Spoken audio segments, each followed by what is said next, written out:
You know, you hear in the gospel about the people of the law, the scribes, the Pharisees, and the Israelites. And they knew what the law was about. So they knew what virtues needed or were to be obtained in order to be a follower of God. Unfortunately, when the circumstances presented themselves, they couldn't do it. So there's the virtue that we all hope to obtain. But when circumstances present themselves, how do we respond?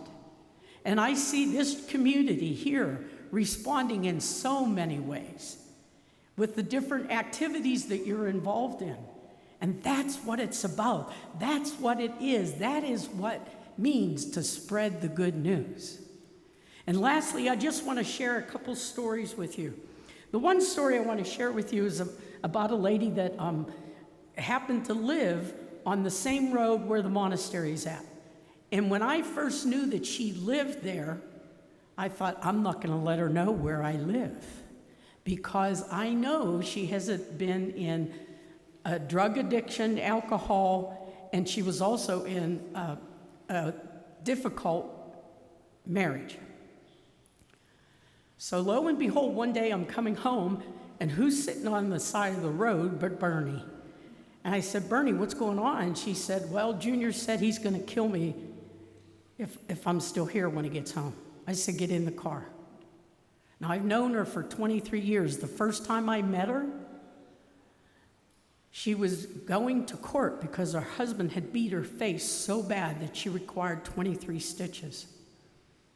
In the meantime, because of her continual use of drugs, while they were making meth, she lost the sight in one eye, and what can happen from using it is you can lose the roof of your mouth.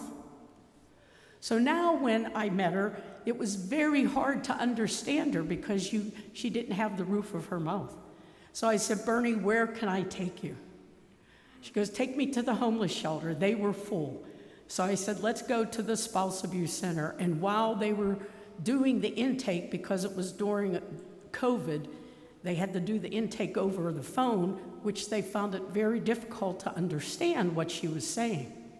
But eventually we got the call back as we're sitting in the car that she was accepted. And in the meantime, we sat there and prayed. I said, Bernie, I've known you for many years. Let's ask God to give you the grace again this time. And I'm here to tell you, as of this date, she has not had a drink, she's been clean, she has her own apartment, and she works at the monastery when we need her. And we don't pay her $7.25 an hour, we pay her $15.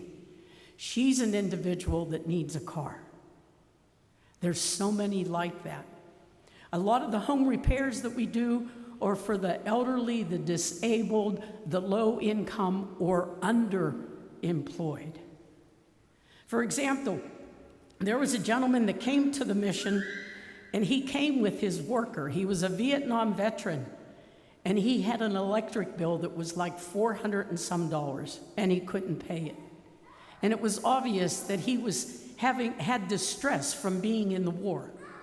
And so his mental health worker was taking him around to find places that would help pay. And I said, what stop are we? And they said, oh, you're our third stop. I said, how much is left to be paid on the bill? It was about $300 or something. And I said, well, we as a staff, after I had talked to him, decided we're going to pay the rest of it so that he doesn't have to go around from place to place. That man cried. He cried. I think of another lady that we worked on. She had a house that was deplorable. I mean, it was just not safe to live in. Her friend brought her to the mission, and she said, I'm wondering if you can help my friend. And I said, what's the situation? Well, she's got a house that's not livable in. And I said, what can you give? She goes, my friends and I, we can get together and we can take down the house and clear the site. But she doesn't have the money to build something new. I said, that's where St. Vincent Mission can take over. And so we did. We built her a small house. And what we do with some of the people that we do home repair. We ask them to pay back a little bit towards the materials based on their income. So every month she would send a $50 check with a note in it thanking us. And one time, one of the notes said, "Sister Kathleen and St. Vincent Mission, thank you so much for giving me hope." You know, we're not to judge. We are to be there when the circumstances arrive. And what is our response, as Father said? I see that you all respond so well. And maybe you can't get out there physically to do things, but your prayer support for this community and outside of these walls is so important.